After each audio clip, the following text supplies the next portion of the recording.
ಪಾಂಡವಪುರ ಪಟ್ಟಣದ ಜೆಎಂಎಫ್ಸಿ ನ್ಯಾಯಾಲಯದ ಆವರಣದಲ್ಲಿ ಸೆಪ್ಟೆಂಬರ್ 13ರಂದು ರಾಷ್ಟ್ರೀಯ ಲೋಕ್ ಅದಾಲತ್ ಕಾರ್ಯಕ್ರಮ ಹಮ್ಮಿಕೊಳ್ಳಲಾಗಿದ್ದು, ಸಾರ್ವಜನಿಕರು ನ್ಯಾಯಾಲಯದಲ್ಲಿ ಬಾಕಿ ಇರುವ ಪ್ರಕರಣಗಳನ್ನು ಮತ್ತು ವ್ಯಾಜ್ಯ ಪೂರ್ವ ಪ್ರಕರಣಗಳನ್ನು ಇತ್ಯರ್ಥಪಡಿಸಿಕೊಳ್ಳಬೇಕು ಎಂದು ಪ್ರಧಾನ ಹಿರಿಯ ಸಿವಿಲ್ ನ್ಯಾಯಾಧೀಶರಾದ ಆರ್ ಮಹೇಶ್ ತಿಳಿಸಿದರು. ಸುದ್ದಿಗೋಷ್ಠಿಯಲ್ಲಿ ಮಾತನಾಡಿದ ಅವರು, ಪ್ರಕರಣಗಳನ್ನು ಇತ್ಯರ್ಥಪಡಿಸಿಕೊಳ್ಳಲು ಇಚ್ಛಿಸಿದಲ್ಲಿ ಮುಂಚಿತವಾಗಿ ಸಂಬಂಧಪಟ್ಟ ಜಿಲ್ಲಾ ಕಾನೂನು ಸೇವೆಗಳ ಪ್ರಾಧಿಕಾರ ಅಥವಾ ತಾಲೂಕು ಕಾನೂನು ಸೇವೆಗಳ ಸಮಿತಿಗಳಿಗೆ ಆನ್ಲೈನ್ ಅಥವಾ ವಿಡಿಯೋ ಕಾನ್ಫರೆನ್ಸ್ ಅಥವಾ ಮೇಲ್ ಮುಖಾಂತರ ಅಥವಾ ಖುದ್ದಾಗಿ ಭೇಟಿ ನೀಡಿ ಮಾಹಿತಿ ಪಡೆದುಕೊಳ್ಳಬೇಕು ಎಂದರು. ಜತೆಗೆ ನ್ಯಾಯಾಲಯದಲ್ಲಿ ಬಾಕಿ ಇರುವ ಪ್ರಕರಣಗಳನ್ನು ಇತ್ಯರ್ಥಪಡಿಸಿಕೊಳ್ಳಲು ಸಂಬಂಧಪಟ್ಟ ಜಿಲ್ಲಾ ಕಾನೂನು ಸೇವೆಗಳ ಪ್ರಾಧಿಕಾರಗಳನ್ನು ಮತ್ತು ತಾಲೂಕು ಕಾನೂನು ಸೇವೆಗಳ ಸಮಿತಿಗಳನ್ನು ಖುದ್ದಾಗಿ ಅಥವಾ ಆನ್ಲೈನ್ ಅಥವಾ ವಿಡಿಯೋ ಕಾನ್ಫರೆನ್ಸ್ ಅಥವಾ ಇಮೇಲ್, ವಾಟ್ಸಪ್ ಅಥವಾ ಎಲೆಕ್ಟ್ರಿಕಲ್ ಮೋಡ್ ಮೂಲಕ ಸಂಪರ್ಕಿಸಿ ಪ್ರಕರಣಗಳನ್ನು ಇತ್ಯರ್ಥಪಡಿಸಿಕೊಳ್ಳಲು ಕೋರಿದರು. ಇದಲ್ಲದೆ ಪ್ರತಿದಿನ ಪಾಂಡವಪುರದ ಎಲ್ಲ ನ್ಯಾಯಾಲಯಗಳಲ್ಲಿ ಲೋಕ್ ಅದಾಲತ್ಗೆ ಸಂಬಂಧಿಸಿದಂತೆ ಪೂರ್ವಭಾವಿ ಬೈಠಕ್ ಅಥವಾ ಪೀಠಗಳು ನಡೆಯುತ್ತಲಿವೆ.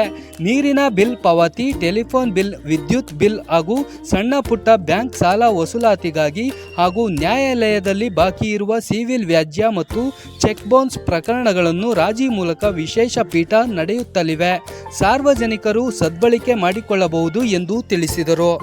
ಪಾಂಡವಪುರ ತಾಲೂಕಿನಲ್ಲಿ ಆಗಸ್ಟ್ 1ರ ಅನ್ವಯ ಬಾಕಿ ಇರುವ ಪ್ರಕರಣಗಳನ್ನು ರಾಜಿಗಾಗಿ ಎಂವಿಸಿ ಪ್ರಕರಣಗಳು 150, ಎಂಎಂಆರ್ಡಿ ಪ್ರಕರಣಗಳು 10, ಎಲ್ಎಸಿ ಪ್ರಕರಣಗಳು 5, ವಿಭಾಗದ ದಾವೆ ಪ್ರಕರಣಗಳು 158, ಇತರೆ ಸಿವಿಲ್ ಪ್ರಕರಣಗಳು 205, ನಿರ್ದಿಷ್ಟ ಪರಿಹಾರಕ್ಕಾಗಿ ದಾವೆ 230, ಕ್ರಿಮಿನಲ್ ಪ್ರಕರಣಗಳು 21 ಹಾಗೂ ಎನ್ಐ ಆಕ್ಟ್ ಪ್ರಕರಣಗಳು 320 ಸೇರಿದಂತೆ ಒಟ್ಟು 1099 ಪ್ರಕರಣಗಳನ್ನು ಆಗಸ್ಟ್ 13ರಂದು ನಡೆಯಲಿರುವ ರಾಷ್ಟ್ರೀಯ ಲೋಕ್ ಅದಾಲತ್ಗೆ ರಾಜಿ ಸಂಧಾನದ ಮೂಲಕ ಇತ್ಯರ್ಥಪಡಿಸಿಕೊಳ್ಳಲು ತೆಗೆದುಕೊಳ್ಳಲಾಗಿದೆ ಎಂದು ನ್ಯಾಯಮೂರ್ತಿ ಆರ್ ಮಹೇಶ್ ಅವರು ವಿವರ ನೀಡಿದರು.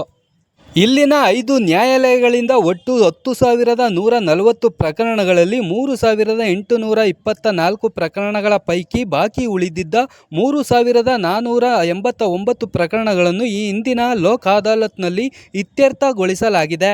ಚೆಕ್ ಪ್ರಕರಣಗಳಲ್ಲಿ ಒಟ್ಟು 5,92 ಲಕ್ಷ ರುಗಳನ್ನು ಇತ್ಯರ್ಥ ಮಾಡಲಾಗಿದೆ ಎಂದರು. ಗೋಷ್ಠಿಯಲ್ಲಿ ಹೆಚ್ಚುವರಿ ಹಿರಿಯ ಸಿವಿಲ್ ನ್ಯಾಯಾಧೀಶರಾದ ಎನ್ ಬಾಬು, ತಾಲೂಕು ವಕೀಲರ ಸಂಘದ ಅಧ್ಯಕ್ಷ ಗಂಗರಾಜು ಉಪಸ್ಥಿತರಿದ್ದರು. ನಾವು ಪುನಃ ರಾಷ್ಟ್ರೀಯ ಲೋಕ್ ಅದಾಲತ್‌ನ್ನು ನಾವು ನಮ್ಮ ಪಾಂಡವಪುರ ತಾಲೂಕಿನಲ್ಲಿ 5 ನ್ಯಾಯಾಲಯಗಳಲ್ಲಿ ಆಯೋಜಿಸಿದ್ದೇವೆ.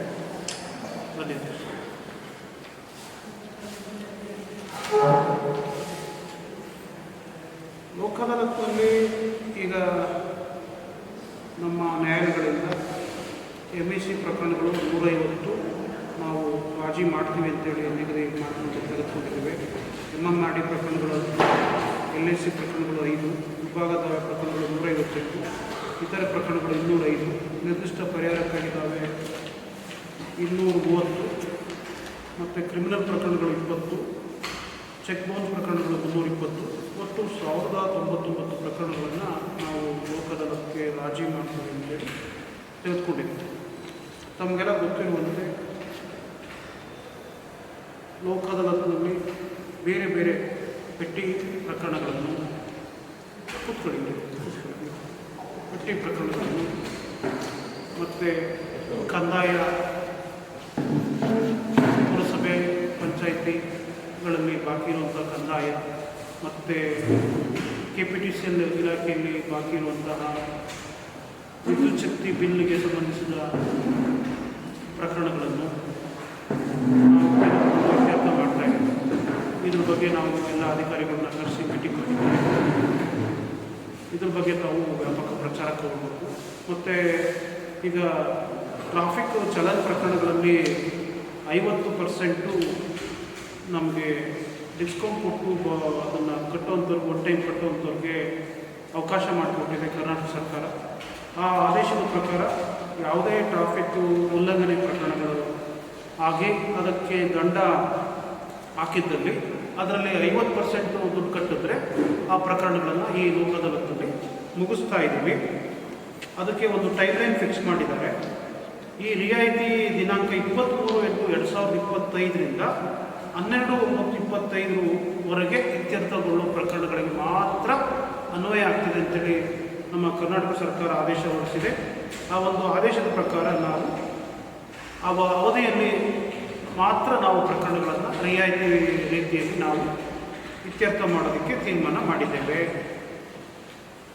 ತಮ್ಮಲ್ಲೆಲ್ಲ ನಾನು ಕಳಕಳಿ ಮನವಿ ಏನೆಂದರೆ, ಈ ಒಂದು ಲೋಕ ಅದಾಲತ್ತು ಪ್ರತಿ ಸಲ ತಮ್ಮ ಒಂದು ಸಹಕಾರದಿಂದ ಅತ್ಯಂತ ಯಶಸ್ವಿಯಾಗಿ ನಮ್ಮ ಬಾಣಪುರ ತಾಲೂಕಿನಲ್ಲಿ ಆಗ್ತಾ ಇದೆ.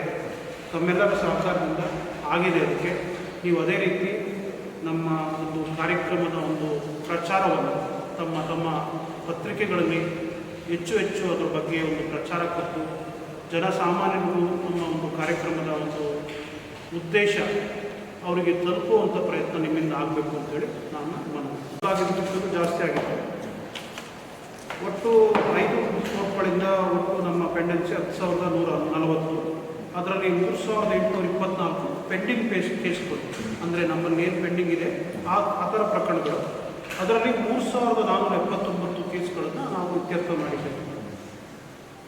ಒಟ್ಟು 5,92,94,038 ರೂಪಾಯಿ ಸೆಟ್ಲ್ಮೆಂಟ್ ಅಮೌಂಟ್ ಆಗಿತ್ತು. ಅದರದ್ದು ನಿಮಗೆ ಕಾಪಿ ಡೀಟೇಲ್ಸ್ ಅಂತ ಕೊಡ್ತೀವಿ.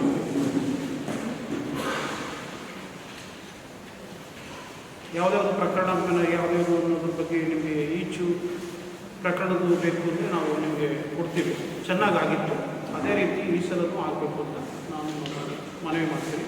ತಾವು ದಯಮಾಡಿ ಅದ್ರ ಬಗ್ಗೆ ಎಲ್ಲರಿಗೂ ಒಂದು ಪ್ರಚಾರ ಕೊಡಿ. ನಿಮ್ಮ ಲೋಕಲ್ ನ್ಯೂಸ್ ಪೇಪರ್ಗಳಲ್ಲಿ ಅದ್ರ ಬಗ್ಗೆ ವ್ಯಾಪಕ ಪ್ರಚಾರ ಕೊಡಬೇಕು ಅಂತ ಕೇಳ್ಬೋದು. ಇನ್ನೇನಾದರೂ ಇದೆಯಾ? ಇದ್ರ ಬಗ್ಗೆ ಎಲ್ಲ ನಿಮಗೆ ಒಂದು ಪತ್ರಿಕಾ ಪ್ರಕಟಣೆ ನಾವು ಡ್ರಾಫ್ಟ್ ರೆಡಿ ಮಾಡಿದ್ದೀವಿ, ನಿಮಗೆಲ್ಲರಿಗೂ ಕೊಡ್ತೀವಿ.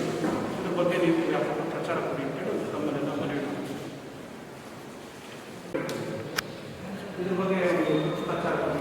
ಎಲ್ಲ ಈಗ ಉದಯ ಕರ್ನಾಟಕ, ಪ್ರಜಾವಾಣಿ, ಕನ್ನಡಪ್ರಭ ಮತ್ತು ಲೋಕಲ್ ನ್ಯೂಸ್ ಪೇಪರ್ಸ್ ಇದೆ, ಅದರೆಲ್ಲ ಒಂದು